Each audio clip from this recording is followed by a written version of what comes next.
nosso interior, transformar o nosso coração. Esta noite, Senhor, nos encontramos aqui mais uma vez para buscar primeiro a comunhão contigo, depois a comunhão com nossos irmãos, manifestando o teu amor, manifestando a tua graça, manifestando o amor que nós absorvemos de ti a cada oportunidade, a cada momento que nós entramos na tua presença. O teu amor nos invade, a tua graça nos envolve. Nós temos então o desejo de partilhar esse amor, viver em comunhão, expressando a tua graça, o teu amor, o teu perdão, a tua vida. Cada vez que nós entramos em comunhão contigo, nós nos sentimos renovados e queremos cada vez mais ser renovados pelo Senhor, porque nós sabemos que em nós, a nossa carne não habita bem algum, mas o teu Espírito é o que nos move, é o que nos transforma, é o que nos cura, é o que nos liberta. É o teu Espírito que nos aproxima de ti, que nos purifica, para podermos então partilharmos desse amor e dessa graça. Nós te adoramos, Deus. Nós te adoramos. Aleluia. Precisamos, Pai, de ti, do teu amor e da tua graça. Precisamos, Deus, do teu perdão. Precisamos aprender a cada dia. Cada dia.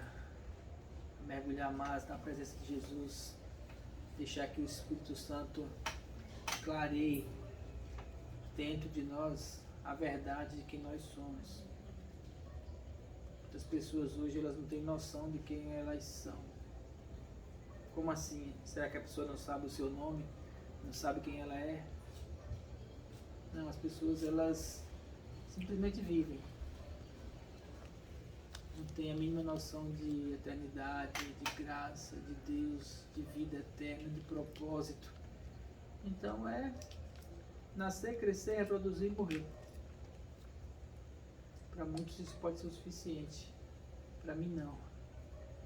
Eu encontrei a eternidade. Eu encontrei a vida em Deus. Eu encontrei a graça. Digo para você, eu encontrei a verdade.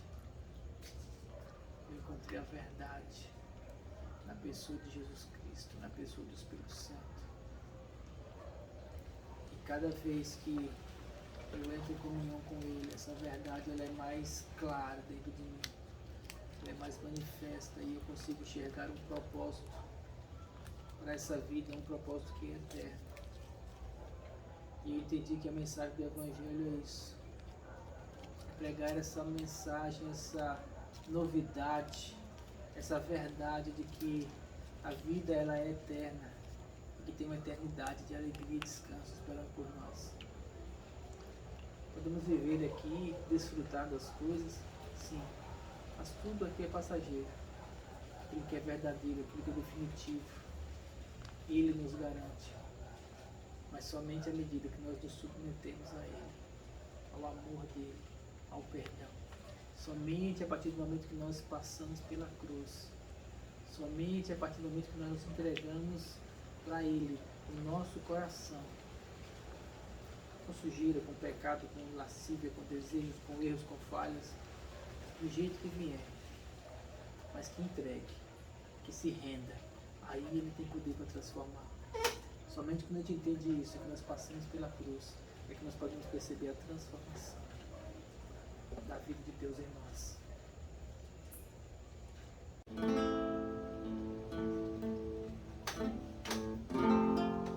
Nos rendemos, Senhor, aos teus pés.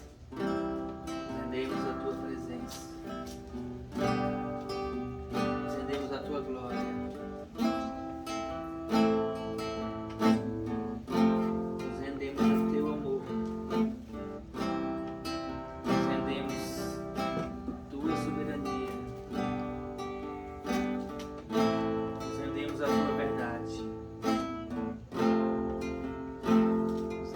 totalmente ao Senhor.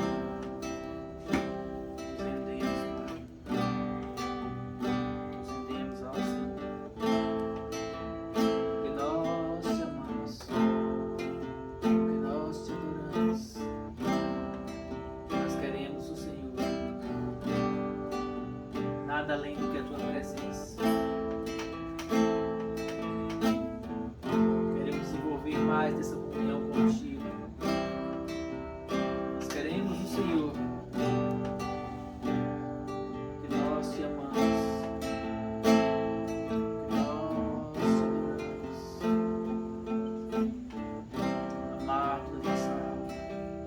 Senhor majestoso, vencedor sobre todas as coisas, no céu, na terra, debaixo da terra, digno de toda adoração, digno de toda honra, digno de toda glória, digno de toda exaltação. A Ti, somente a Ti nós nos rendemos, somente a Ti nós adoramos.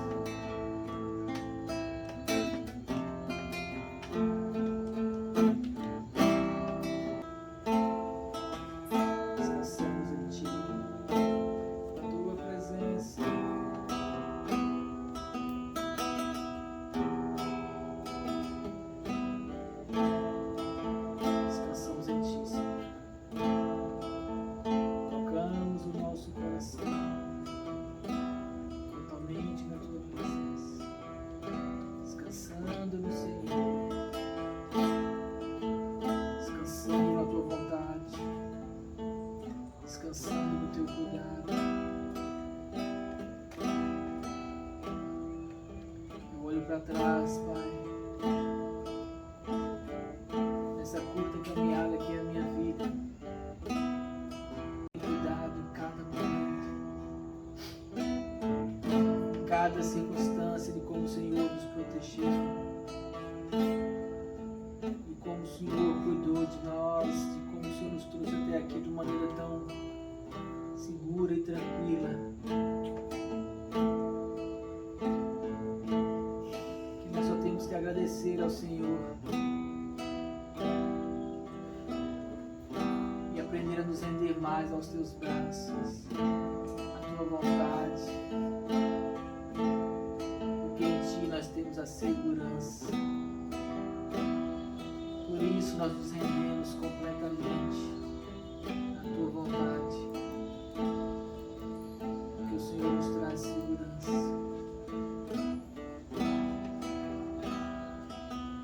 O Senhor nos livre de todas as coisas. O Senhor nos dá a direção. O Senhor nos leva pelo caminho seguro, pelo caminho melhor que há. Por isso nós te amamos. Sim. Por isso nós te glorificamos. Nós aprendemos a descansar. Descansar nos Teus braços. Encontramos segurança na Tua presença. O futuro não nos mete medo, Senhor. Porque o nosso futuro está garantido contigo.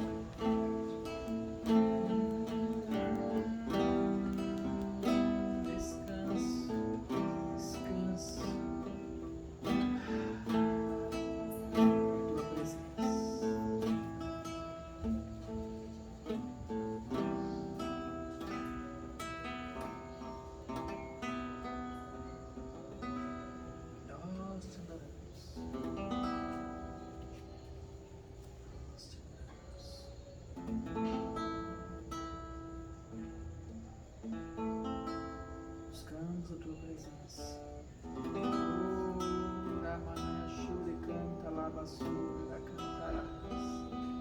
Buscamos a Tua vontade perfeita. Se Ele canta lá no soro, não vai chegar.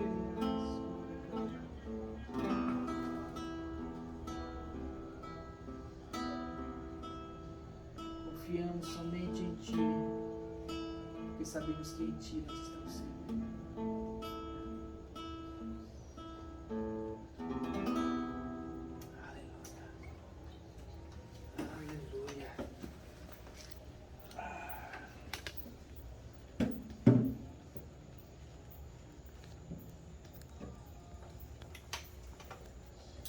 Parar aqui, senão eu vou longe. Adoração. Se deixar, a gente se perde. E é bom demais se perder na presença do Senhor.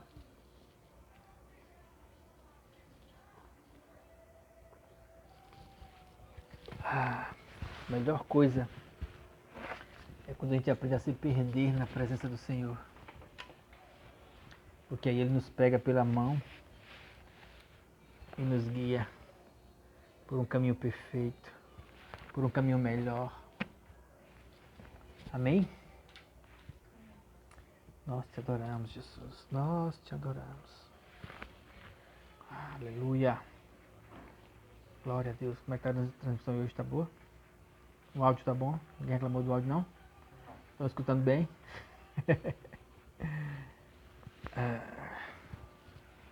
Eu sinto que eu tô falando mais baixo hoje, tô? Ou tô falando normal? Então tá. Acho que eu tô mais sossegado. Hoje nós vamos trabalhar um assunto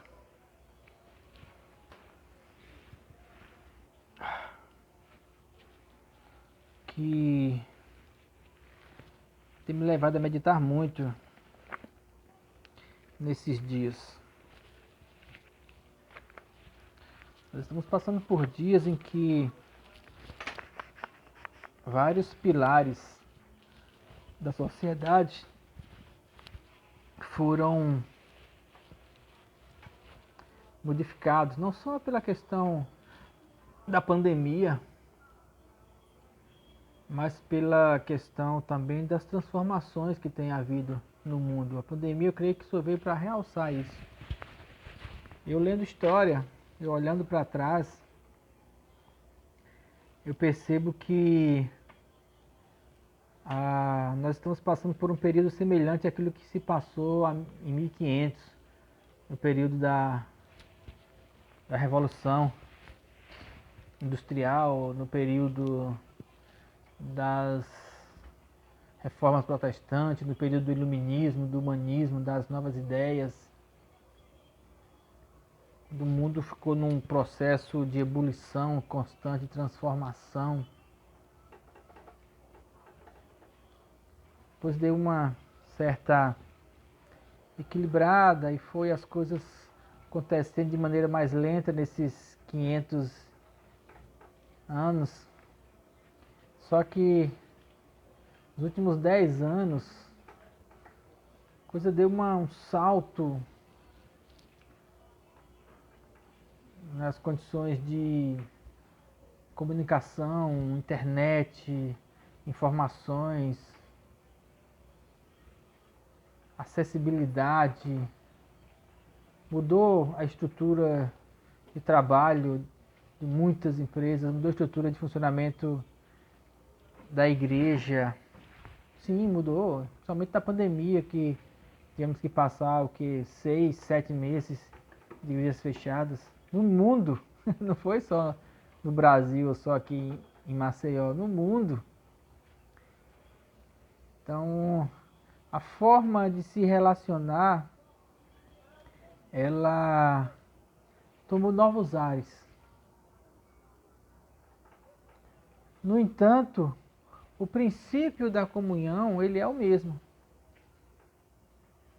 E é isso que eu quero falar hoje, sobre comunhão. Sobre como a Bíblia nos dá exemplos de comunhão, e como Jesus nos deu exemplos de comunhão, como os discípulos viveram nisso nesses períodos e como nós procuramos vivenciar isso hoje.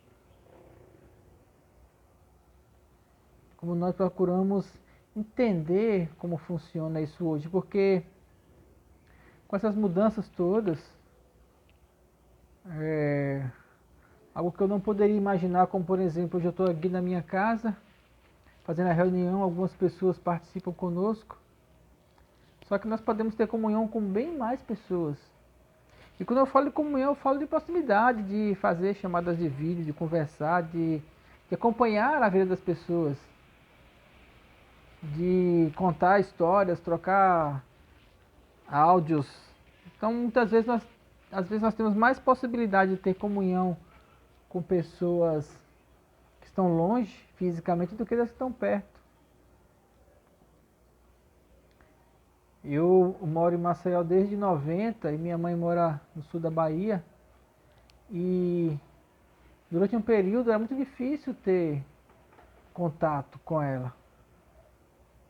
Então, no período de mais ou menos uns 5 anos que eu não pude ir na Bahia estudando e também não tinha condições financeiras, transporte, era tudo muito mais complicado. Então, para falar, não tinha telefone, só tinha telefone fixo quem era rico, quem tinha condição, né? Classe média, média alta, e que tinha telefone fixo. Então, você tinha que ir para o orelhão, comprar ficha, cartão telefônico e esperar aquele horário que era mais barato para poder fazer as ligações. E às vezes eu saía debaixo de chuva para ir atrás no orelhão para poder falar com a minha mãe. E hoje acordo de manhã e dou um bom dia, mãe. Como estão as coisas aí? Ela fala, aqui está chovendo, aqui é tudo bem. Manda um áudio, escreve um texto, manda uma figurinha das plantas do quintal, de casa dela, nós também mandamos. E a comunhão ela tem sido estabelecida. Nós podemos perceber isso. Só que quando se fala termo comunhão, principalmente quando se usa a palavra koinonia, aí tem muitas coisas com koinonia, de grupos de música, de bandas a igrejas, a ministérios, né? Se fala muito sobre koinonia. E o que eu percebo quando a gente olha a história da igreja é que quando Jesus ele ensina princípios, e esses princípios eles são institucionalizados, parece que perde o sentido. O que é institucionalizado?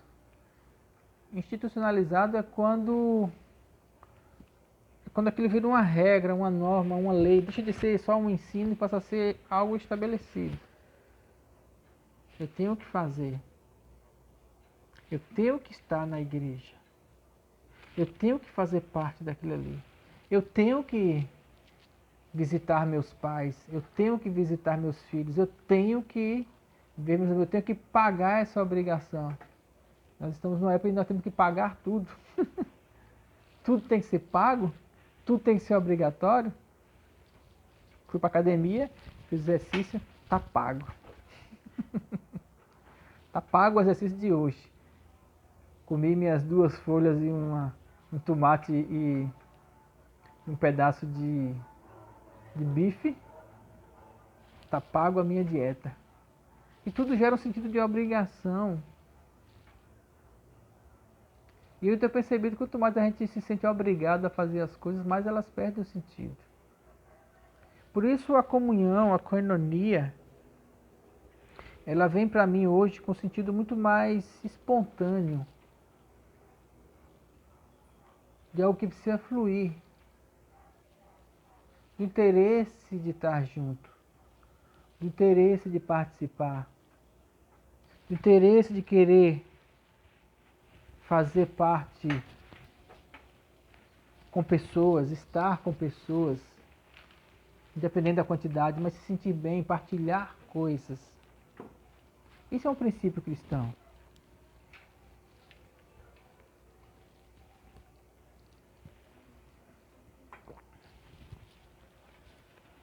Vamos começar em Atos. Em Atos 1, está o começo. Atos 1:12.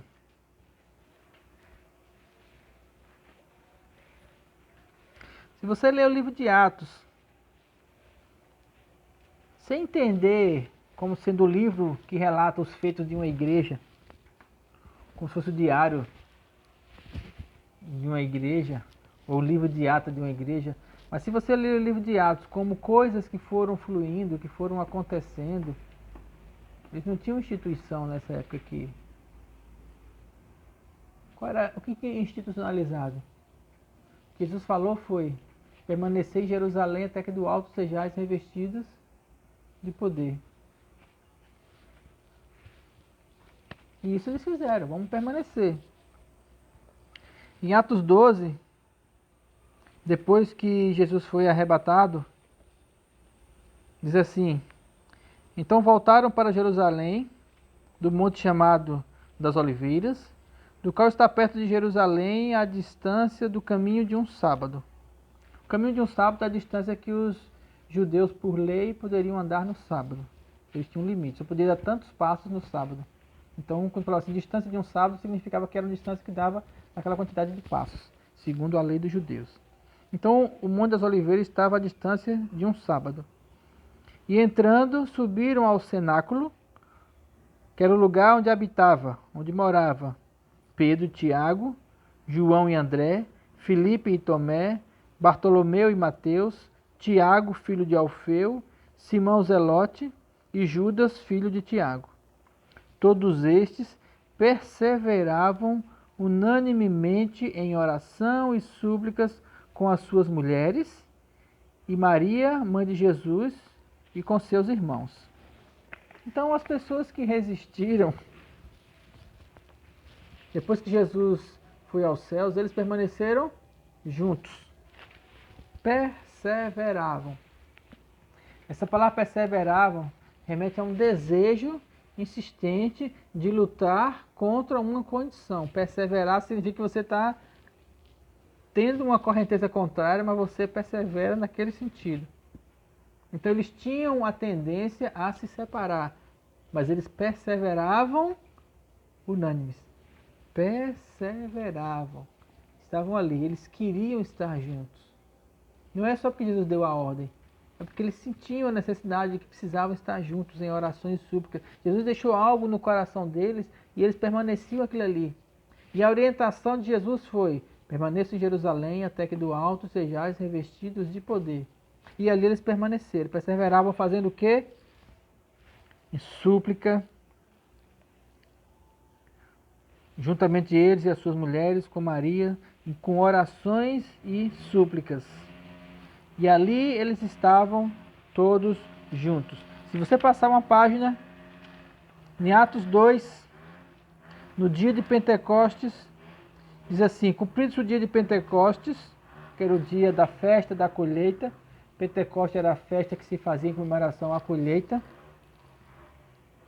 Estavam todos reunidos no mesmo lugar. Estavam todos reunidos no mesmo lugar. De repente veio do céu um som como de um vento veemente, impetuoso, e encheu toda a casa. E ali foram repartidas línguas como de fogo, e ali foram batizados no Espírito Santo. E você pula para o versículo 42, do mesmo capítulo 2, que diz o quê? Mais para frente: e perseveravam na doutrina dos apóstolos, na comunhão e no partir do pão e nas orações. 46. Perseveravam unânimes todos os dias no templo e partindo o pão em casa, comiam juntos com alegria e singeleza de coração, louvando a Deus e caindo na graça de todo o povo. Perseveravam em querer estar juntos, em querer conversar, em querer partilhar as experiências que eles estavam tendo em Deus. E sabe o que acontecia com isso? As pessoas percebiam a diferença. Sabe por quê? Não era por causa do poder, não era por causa das línguas, porque eles não ficaram falando em línguas o tempo todo, depois eles pararam. Era porque havia uma unidade de propósito. Havia um coração e alma. Isso está descrito aonde? Atos 4, 32. E era um coração e alma da multidão dos que criam, e ninguém dizia que alguma coisa do que possuía era sua própria, mas todas as coisas lhes eram comuns. Comunhão.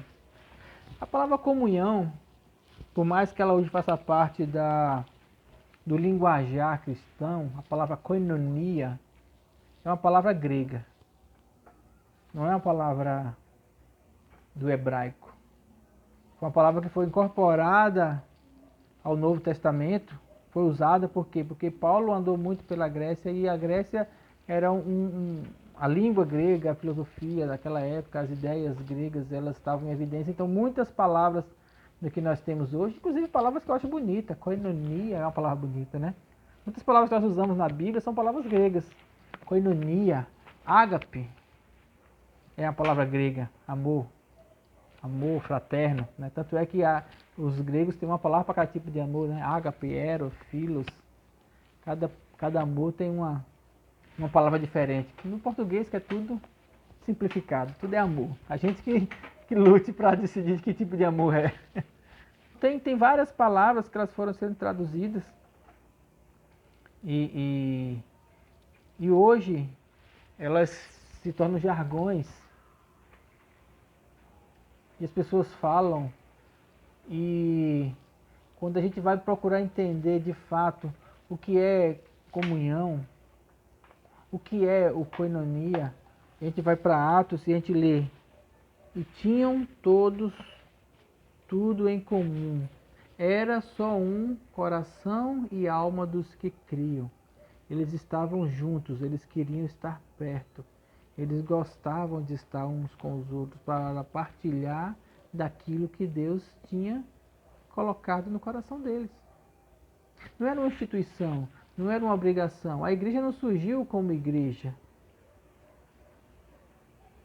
Tanto é que a própria palavra igreja, né, eclésia, assembleia, ajuntamento, outra palavra grega. Ajuntamento de pessoas. Mas quando você pega e institucionaliza isso, hoje é tudo uma instituição, tudo tem que ser dentro de um padrão normatizado. E quando você normatiza isso, você limita o fluir das coisas, porque você limita quem está e quem não está, quem é e quem não é, quem faz parte e quem não faz parte. E você cria regras, e você cria normas, você cria situações em que as pessoas elas acham que só em cumprir aquelas regras ali, elas já estão fazendo a vontade de Deus. Eu nunca entendi pessoas que iam para a igreja sem uma familiaridade. Eu sempre fui criado na igreja, então assim, minha vida, os amigos, a escola para mim era uma instituição. Eu ia lá, assistia às aulas e voltava para casa. Tinha os colegas de escola, mas meus amigos, eles sempre foram da igreja. Nós partilhávamos as coisas na igreja e a partir dali também nós saímos para brincar, para jogar bola, para ir para a praia, para fazer as coisas. As paqueras, as coisas que tinham, tudo estava envolvido na igreja. Por quê? Porque eu entendia que havia uma condição de comunhão. A gente às vezes ia pegar para fazer nada, para ficar lá conversando. Por quê? Porque a gente queria estar junto, a gente queria ter comunhão. E todo o evento que tinha na igreja, toda coisa que tinha na igreja, desde pintura de parede, a capinar mato, a limpar, a gente sempre estava lá. Por quê? Porque era divertido a gente fazer essas coisas. A gente gostava de estar junto. Eu não sei a quantidade de coisas que eu aprendi a fazer na igreja. Pintar parede, fazer reforma de coisas. A gente ia para lá juntar, sei lá, de mexer massa, ajeitar som, sabe? Esticar fio, ajeitar fiação, sabe? A gente fazia tudo. Aprendi muita coisa. Mas fora isso, o aprender com outras coisas, a comunhão era agradável. E isso era muito bom. E hoje eu percebo que falta isso nas pessoas. Mas com essa pandemia, com essas mudanças, o que é que fica? As instituições elas foram desmontadas. Para quê? Para que a gente perceba qual é a necessidade real. Eu passei por um processo de idas e vindas nessa questão de instituição.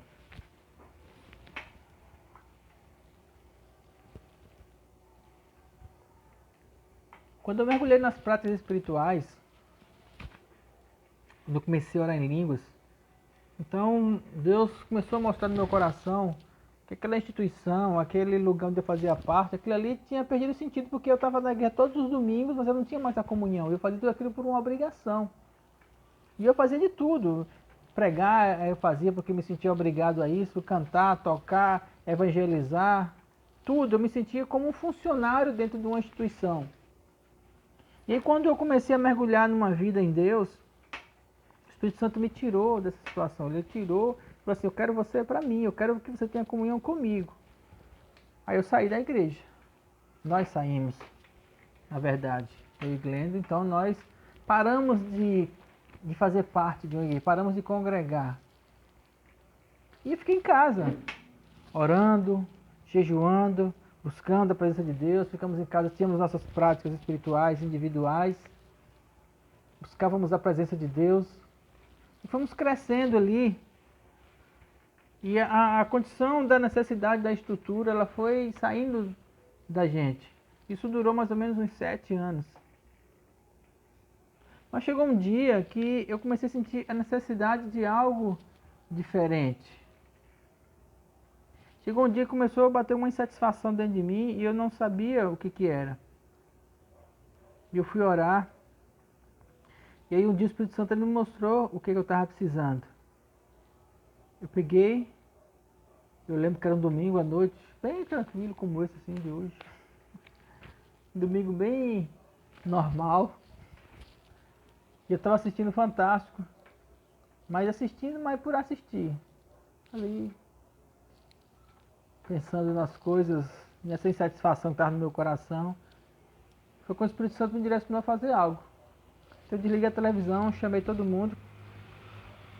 Já lembro, as meninas estavam brincando no quarto, Rebeca e Rabi, Samuel estava no computador, Glenda estava fazendo alguma outra coisa também no quarto. Eu chamei todo mundo, falei, vamos aqui, vamos fazer uma reunião. Reunião de quê? Uma reunião de oração. Vamos fazer um culto. Um culto? Eles já tinham perdido essa noção de culto oficial. E nós juntamos ali, eu falei assim, Samuel, toca aquela música ali que eu te ensinei. Ele foi e tocou um louvor, Samuel tinha 10, 12 anos na época.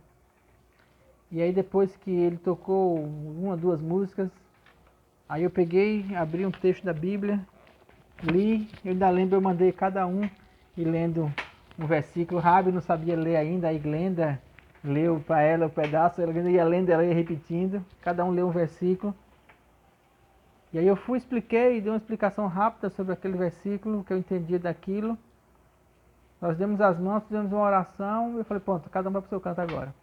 Aí eu voltei e liguei a televisão de novo, mas eu voltei com uma paz, uma condição de, sabe? Poxa, é isso. Sabe o que é isso? Comunhão. Partilhar alguma coisa. Dividir com o outro algo que você tem. Principalmente algo de Deus. E aí o que eu descobri nesse dia? Eu descobri que você não tem como se encher de Deus se você não partilhar com os outros daquilo que você tem recebido de Deus. Com qualquer pessoa, eram ali os meus filhos. Estávamos em casa, minha esposa, de uma maneira muito simples. Mas naquele dia, só pelo fato de eu partilhar de algo muito simples, eu ia me sentir mais leve. E deu a oportunidade de Deus colocar algo novo no meu coração. E nós começamos a fazer isso todos os domingos. E aí alguns irmãos começaram a participar com a gente dessas reuniões. E aí a coisa começou a crescer, nós começamos a fazer nas casas dos outros irmãos, e aí nós alugamos um prédio, e aí nós começamos um ministério, e aí quando a gente viu, uns 3, 4 anos depois, já estávamos novamente em uma igreja. Mas esse sentido sempre teve no meu coração. E aí nós passamos aí mais 13 anos junto com esse ministério, com essa igreja oficializada. Até que veio a pandemia, quando veio a pandemia que a gente voltou a reunir em casa, o Espírito Santo nos voltou lá para trás, para aquele ano, 2005. Lá, 2005? É, né? É, 2000, por aí, 2004, 2005. Lá para trás. E aí o Espírito Santo vem falar assim e diz, olha, as coisas têm que continuar sendo simples. Você tem que sentir prazer nisso. Você tem que sentir prazer na comunhão. Você tem que sentir prazer, ainda que você faça as reuniões todos os domingos, e hoje eu faço as reuniões todos os domingos aqui, igual eu fazia naquela época, só que graças a Deus porque eu posso expandir isso para você que está longe. E eu me sinto tão bem quando eu sento aqui, eu sei que eu estou dispensando de algo que Deus tem me dado. Eu estou promovendo uma comunhão com vocês, vocês que estão aqui e vocês que estão de longe, vocês também que assistem depois. Eu sinto que eu estou tirando. Ele é concorrente, o mundo ele é batalhador, mas entre nós não. Entre nós, na comunhão, entre nós, na vida que o Espírito Santo tem nos dado, nós precisamos promover uns aos outros, tendo o mesmo amor, o mesmo afeto, colocando os outros como superiores a nós, porque esse foi o sentimento que houve em Cristo Jesus. O sentimento de se humilhar e colocar o outro como superior. Sempre procurando servir. Mas na igreja, não. Em todos os lugares. No meu trabalho eu procuro me esforçar o máximo para servir as pessoas. Em todos os sentidos. Desde um abraço quando eu chego, um bom dia animado, com sono, mas animado. A fazer coisas para os outros, preparar um café, preparar um lanche, sabe? Tem hora que cansa, às vezes você trabalha mais porque algumas pessoas que não entendem o sentido de servir, então elas querem só que você sirva. Quanto mais você serve, mais ela suga você. Entende isso no mundo. E você vai servindo, ela aproveita e quer montar em cima. Mas com equilíbrio, a gente vai tentando partilhar as coisas, mas sempre no sentido de servir as pessoas, sempre no sentido de amar, sempre no sentido de andar em perdão, sempre no sentido de andar em graça. E aí você consegue trabalhar de uma forma tranquila.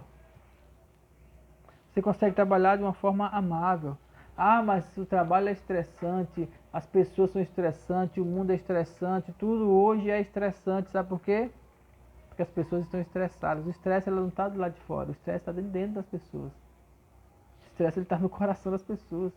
Quando nós entramos na comunhão com o Espírito Santo, ele começa a mudar dentro de nós essas circunstâncias. Então, o estresse, o aperreio, a preocupação, o peso que a sociedade impõe sobre as nossas costas, ela é tirado. E é uma forma maravilhosa de viver. Eu quero ensinar você isso. A viver nessa condição, debaixo do controle de Deus, debaixo da direção. Eu olho quando eu estava aqui cantando as canções, e hoje eu estava para cantar canções antigas, e aí você começa a olhar para trás, e eu vejo nesses anos todos, desde quando eu comecei a buscar ao Senhor, adolescente, de como Deus ele guiou cada coisa da minha vida, cada circunstância, tudo dentro de um propósito. Talvez eu tivesse seguido por outro caminho, eu tivesse ficado mais rico. Talvez se eu tivesse feito outras escolhas, e se? Mas e se é uma possibilidade que só existe na nossa mente. Porque ninguém pode voltar atrás para alterar nada. Só de filmes. E eu assisto muito filme de viagem no tempo. Eu acho interessante ver essas possibilidades. Só que são somente probabilidades impossíveis. Por quê? Porque ninguém volta no tempo. O que foi, já foi. O que é, já está feito. O passado não tem como ser mudado. As escolhas foram feitas. Mas eu percebo que na minha vida, as escolhas que eu fiz hoje, nossa, como elas me trouxeram num caminho de paz até hoje. De descanso, de realizações. Esses pequenos momentos, como eu contei para você, de que eu estava lá e escutei o Espírito Santo para fazer algo simples, que era uma reunião. Ou do momento que eu entreguei o prédio que estava alugado e comecei a fazer as reuniões em casa, e das coisas que ainda vão vir daqui para frente, que eu sei que o Espírito Santo vai me direcionar. Mas em todas essas circunstâncias eu sempre encontro uma condição de tranquilidade, de descanso. Por quê? Porque eu creio e eu sei que é a voz dele. Como aconteceu nesses anos todos. Ele nunca falhou.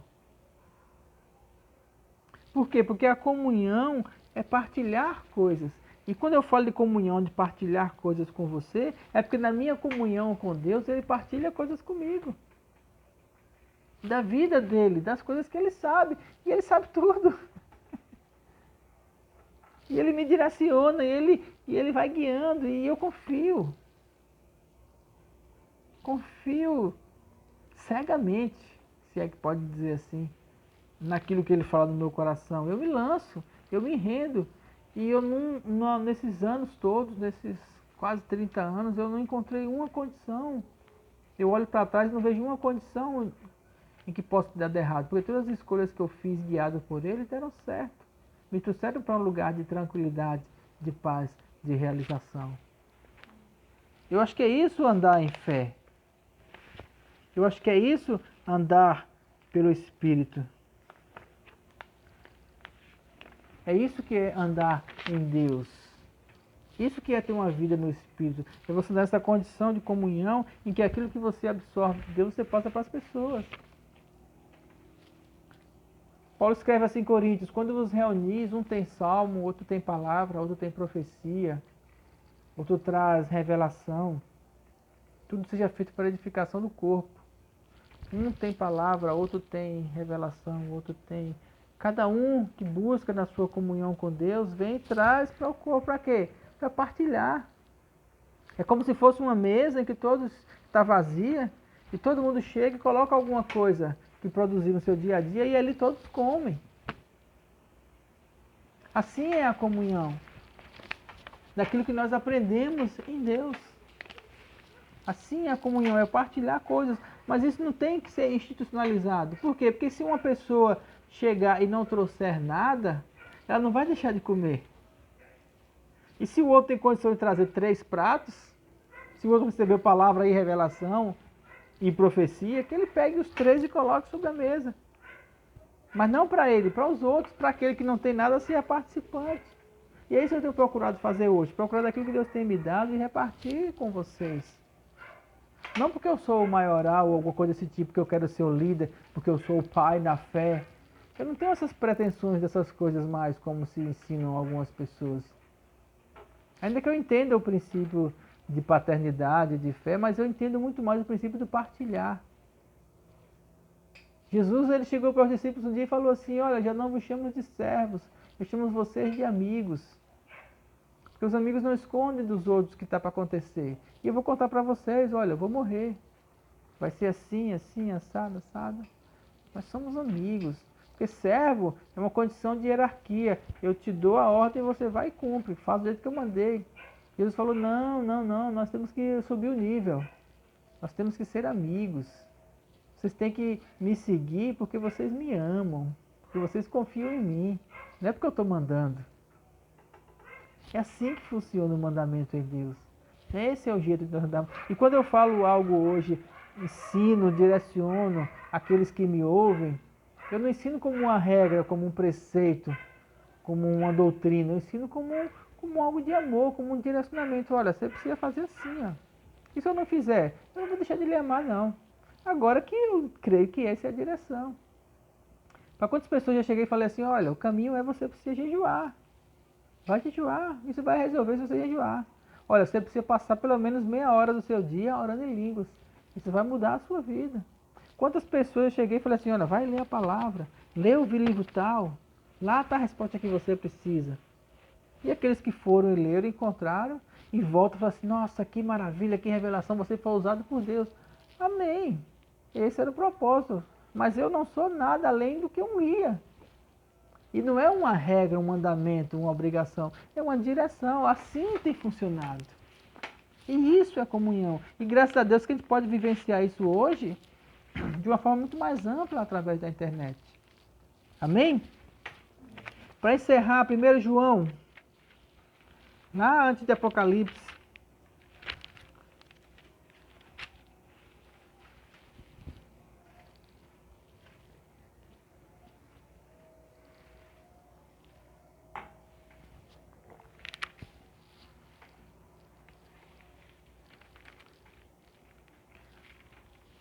Cadê o Arthur?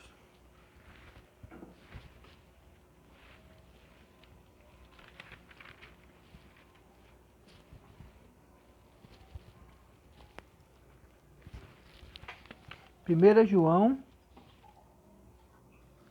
1.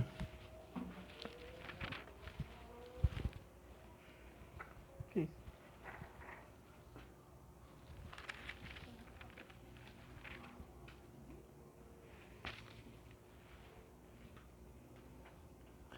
Primeira João 1, versículo 1.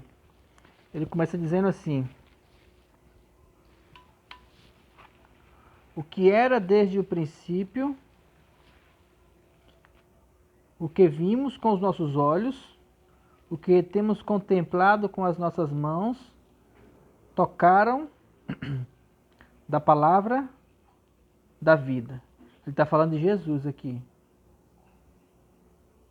O que vimos com os nossos olhos, ele viu Jesus. O que temos contemplado, a glória dele. E as nossas mãos tocaram a palavra da vida. Ele tocou em Jesus. Porque a vida foi manifesta e nós a vimos e testificamos dela e vos anunciamos a vida eterna, que estava com o Pai e nos foi manifestada. Jesus, ele é a vida. Ele fala assim, eu toquei na vida, eu apalpei. E essa é a vida eterna. O que ouvimos, o que vimos, isso vos anunciamos, para que também tenhais comunhão conosco. Eu toquei a vida me tocou, tive comunhão com ela, e vocês também tenham comunhão comigo. O que vimos e ouvimos, isso vos anunciamos, para que também tenhais comunhão conosco, e a nossa comunhão é com o Pai e com seu Filho, Jesus Cristo.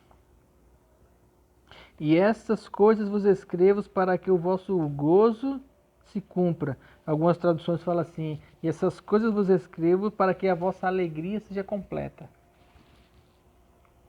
E esta é a mensagem que dele ouvimos, e vos anunciamos, que Deus é luz, e não há nele trevas nenhuma. Ele chegou dizendo que eu toquei na vida, eu apalpei, tive comunhão com ele, passei da comunhão que eu tenho com ele para vocês, para que a nossa comunhão seja completa. E a mensagem que eu tenho escutado dele, quero passar para vocês é: ele é luz e nele não há nenhum tipo de escuridão. E se nós dissermos que temos comunhão com ele e andarmos em trevas, mentimos e não praticamos a verdade. Deus é luz e não há nele trevas nenhuma. E se eu digo que tenho comunhão com ele, então fatalmente eu terei que andar na luz. Mas se eu digo que tenho comunhão com ele e pratico obras das trevas, eu sou mentiroso. Simples de entender isso.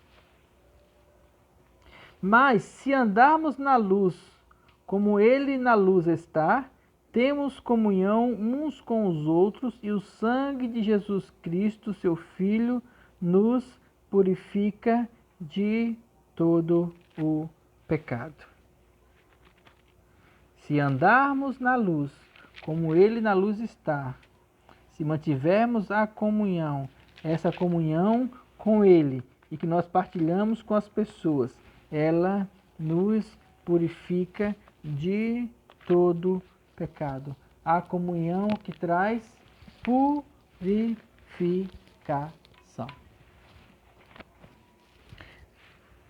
A comunhão com Deus traz para nós a luz, recheada de amor, de graça, de verdade, de perdão, de mansidão, de domínio próprio, de coisas que são frutos espirituais. E uma vez que nós temos essa esses frutos em nós, é impossível nós não manifestarmos ele para as pessoas. Esse era o meu problema lá atrás. Porque eu estava com os frutos, mas eu estava guardando ele para mim. Eu estava cultivando frutos para o próprio ventre. Isso no Evangelho não funciona. No Evangelho você tem que partilhar. Você tem que dividir. No Evangelho você tem que repartir com os outros daquilo que você tem. E aqui ele mostra que é não só na questão dos seus bens, das suas propriedades, mas também do amor, dos entranháveis afetos, da comunhão, da luz, da verdade, tudo. Partilhar vida, a própria vida. Alguns partilharam a vida de tal maneira que deram a exemplo de Jesus, que deu a própria vida. Como está escrito lá em Filipenses, sendo Deus, não teve por usurpação ser igual a Deus, antes a si mesmo se esvaziou, ele se deu. E muitos como Pedro, Paulo, João, Matias, Filipe, todos eles, se você for buscar na história, morreram de alguma forma em que eles deram a própria vida. Não foi roubada nem tirada deles, eles deram, eles partilharam. Dividir, partilhar, querer estar perto, querer estar junto, crescer juntos, cooperar uns com os outros. Esse é o princípio da comunhão, esse é o princípio da vida em Deus. E isso não é só institucionalizado, isso não quer dizer que tem que ser na igreja, nos dias de culto, nas reuniões. Comunhão não é todo mundo se abraçar e cantar uma musicazinha junto. Muito menos está todo mundo sentado no mesmo lugar, no mesmo prédio, no mesmo ar-condicionado, escutando a mesma palavra. Só você chegar e escutar uma palavra e ir embora cada um para sua casa, não funciona. Não funciona, por isso que as pessoas estão vazias. Que fizeram isso durante séculos. Pessoas que participam das igrejas aí e que vão lá cumprir a sua obrigação ministerial no domingo de noite ou de tarde, no culto, na missa, na reunião. Aí vai e cumpre e volta. Não funciona. Deus está constantemente procurando trazer o sentido da comunhão de volta. Que foi uma coisa interessante. Morreu no mês passado o pastor Paul Yong-Soo, ou Dave Yong-Soo. Ele foi pastor da maior igreja do mundo, na Coreia, 150 mil pessoas. E aí essa igreja é grande demais, e aí ele orando, sentiu no coração dele que a coisa não estava funcionando. Aí ele foi e dividiu a igreja, mas não rachou a igreja. Ele dividiu a igreja e começou então algo que revolucionou o mundo, chamado células. E ele pegou e disse assim, olha, vamos pegar e todo mundo vai se reunir nas suas casas, vamos mudar a estrutura do funcionamento, vamos ter comunhão nas casas. E aí começaram a ter comunhão nas casas e as pessoas começaram a gostar disso, fazer as reuniões. E aí as igrejas começaram a crescer, as igrejas começaram a adotar isso e começaram a crescer. Só que houve uma diferença, porque quando se chegou, pelo menos aqui para nós, quando chegou o sentido das igrejas em células, eles chegaram com a visão institucionalizada. E aí volta ao problema, quando você institucionaliza uma coisa. E aí a igreja pega e divide as células e cria um conjunto de regras, inclusive a igreja tem cartilhas de funcionamento de células. Ah, isso é errado? Eu acho. Eu acho que não funciona não, do jeito que é para ser. Por quê? Porque você pega e bota ali as pessoas para reunir em casa. Tudo bem, começa a comunhão. E aí você dá o cronograma. Tem que fazer tal palavra, fazer tal culto e a ordem é essa. Eu acho que meio que não flui muito bem. Começa por aí. Segundo, começou um outro sentido. A célula que não... Como é que diz? Célula ela tem que crescer e multiplicar. Célula que não cresce, não divide, então ela não está cumprindo o seu propósito. Então você tem que ter a célula, tem que chamar as pessoas e tem que ela crescer e depois dividir para poder fazer uma outra célula e assim a igreja vai crescendo organicamente. E aí se você não cumpre esse propósito é porque você não entendeu, porque você não está dentro da visão. E aí tudo é institucionalizado, tudo é organizado, tudo é medido. E aí falta talvez algumas coisas, sabe? Falta muitas vezes aquilo que a gente conversou muito com o pastor Paulo lá de Goiânia, a pedagogia da mesa, de sentar para comer e conversar e deixar a coisa fluir. Às vezes você precisa mais do que os 40 minutos de uma célula. Às vezes você prepara uma mensagem lá para a célula, mas não é aquela mensagem que as pessoas estão precisando naquele dia, precisando que levar para um outro caminho, porque cada célula é um corpo, cada célula é um organismo, cada célula é uma comunhão diferente. Às vezes você pode estar numa reunião aqui, e aqui a 2 quadras tem outra reunião. Vão ser pessoas diferentes, situações diferentes, condições diferentes. E o Espírito Santo ele tem poder para suprir necessidade tanto lá como aqui, se deixarmos fluir. E de repente institucionalizar a coisa do mesmo jeito que aqui é lá, pode ser bom para uma visão institucional, para a igreja, organizacional, para ninguém ficar fugindo do propósito. Qual é o propósito? Controlar? Formatar? Engessar? Eu acredito que o Evangelho ele tem que ser fluido. O Espírito Santo ele tem que fluir através de nós. Na comunhão, no nível de cada um, nas experiências, na busca, na comunhão com Deus.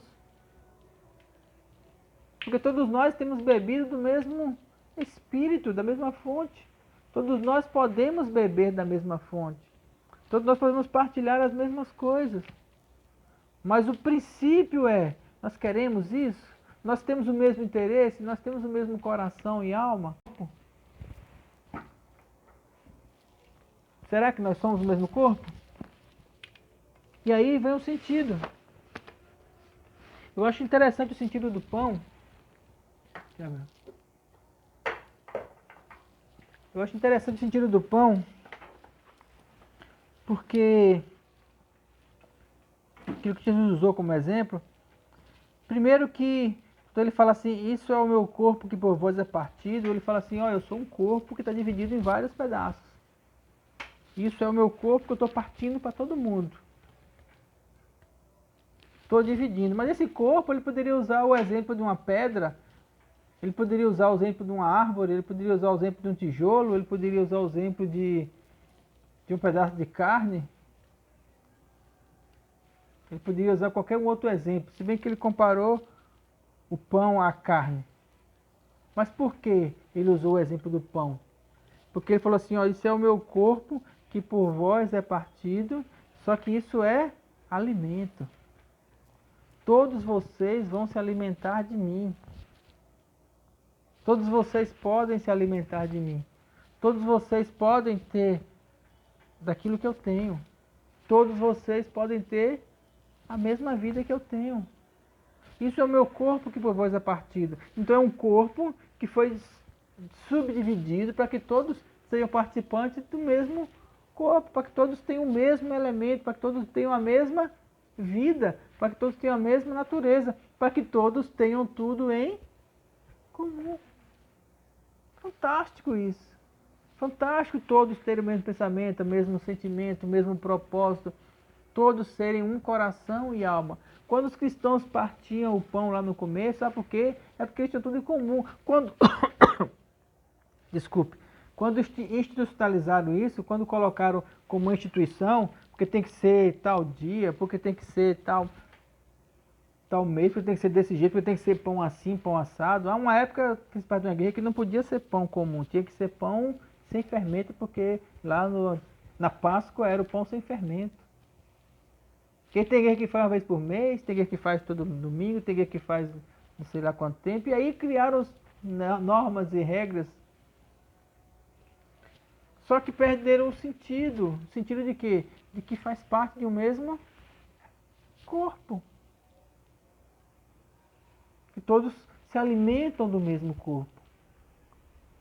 E hoje, quando eu entendo de comunhão, quando eu falo sobre comunhão, é esse o sentido que coloca no meu coração. O sentido de fazermos parte de um mesmo propósito, do mesmo coração, uma mesma intenção. Somos todos parte do mesmo corpo. Temos comunhão. Temos comunhão com o Pai. E temos comunhão uns com os outros. Porque nos alimentamos do mesmo pão, da mesma fonte. Assim como o mesmo sangue que foi derramado por nós e nos purificou dos pecados. Se eu não entender o sentido do porquê eu faço isso, é só um ato religioso. E ato religioso eu estou achando cansativo ultimamente. Só ato, por fazer, por obrigação. Senta, levanta, abre, fecha, regra sobre regra, regra e mais regra. para que não escutem.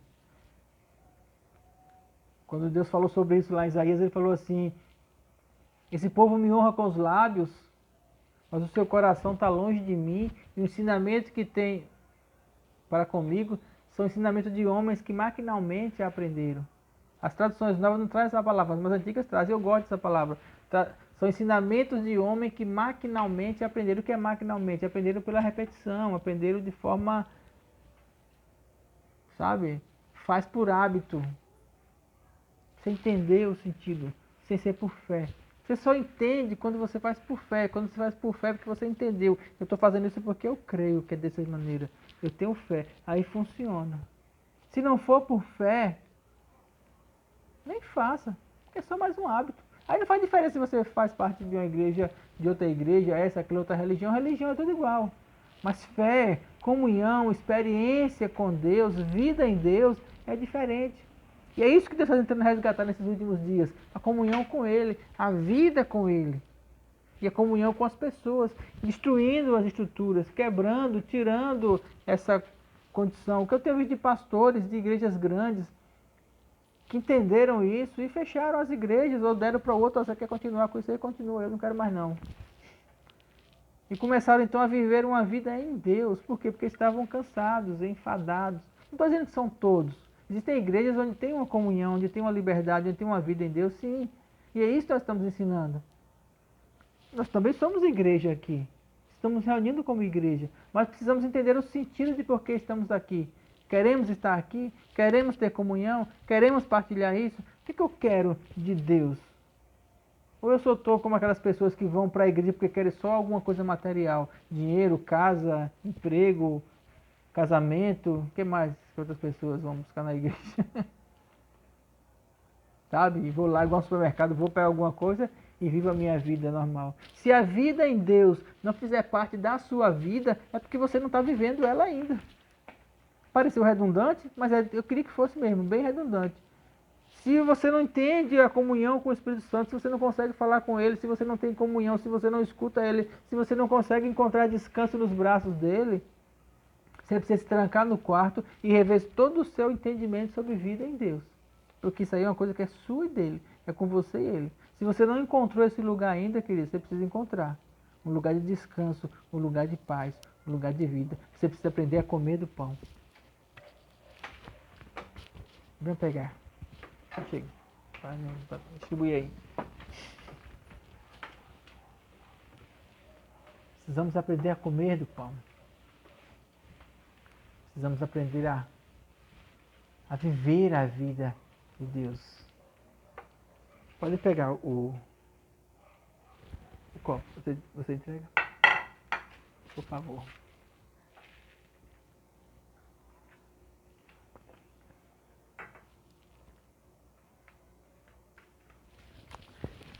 Vamos fazer isso em pé? Ajeita aí.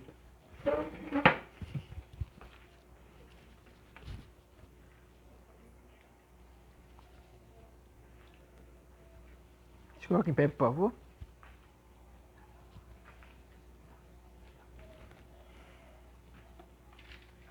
Foi o que Paulo disse lá em Coríntios. O que recebi do Senhor, que também vos entreguei, que o Senhor Jesus, na noite que foi traído, pegou o pão e disse: isso é o meu corpo, que por vós é partido. Fazei isso em memória de mim. Semelhantemente, depois de ter comido o pão, pegou o cálice e disse: isso é o sangue da nova aliança. Fazei isso todas as vezes que beberdes em memória de mim, até que eu volte. Isso é para dizer que nós temos comunhão com Ele agora, que nós vamos ter comunhão plena com Ele naquele dia em que nos encontrarmos no céu. Pai, nós te agradecemos pelo teu corpo, que foi partido naquela cruz, através de Jesus, para que nós tivéssemos vida. E hoje nós temos a vida em Ti. Hoje nós temos o alimento que é a Tua presença. Nós temos o alimento que é a Tua vida em nós.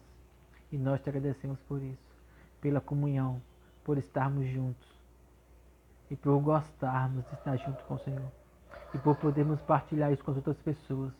E nós te agradecemos pelo teu corpo, que é vida, que é o alimento. O Senhor é o verdadeiro maná que nos alimenta para a vida eterna com a tua palavra. E nós te agradecemos por isso, porque nós temos vida em ti. Por isso nós comemos de ti.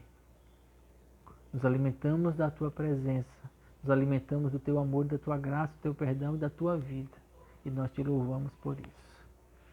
Pode comer. Da mesma forma, Senhor,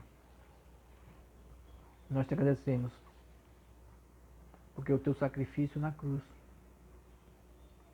trouxe o perdão que nós tanto precisávamos, que nos tirou do inferno, nos abriu os olhos para enxergar a vida eterna, uma vida eterna contigo. Nós te agradecemos porque o teu sangue foi derramado naquela cruz, para que nós pudéssemos, através dele, ter uma aliança contigo. E nós hoje celebramos essa aliança com o Senhor.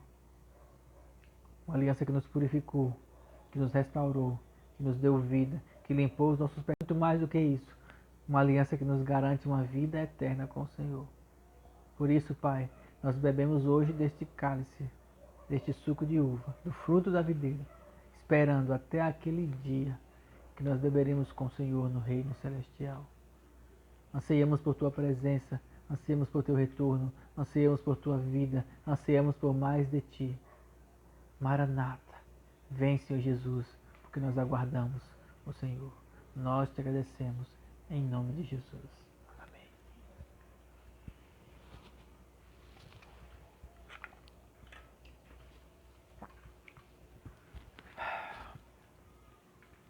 Amém? Muito obrigado por você estar conosco. Muito obrigado por você fazer parte conosco desse momento de comunhão. Eu quero dizer para você que nós estamos aqui para servir você, principalmente você que está online. Você pode nos procurar no direct, nós estamos prontos para partilhar com você daquilo que nós temos em Deus. Se precisar de mais comunhão, nós passamos o WhatsApp também para a gente conversar, para a gente fazer videochamada, para a gente manter a comunhão, para a gente manter. O objetivo é partilhar, repartir daquilo que Deus tem nos dado. E de graça nós temos recebido dele, de graça nós temos repartido com aqueles que quiserem.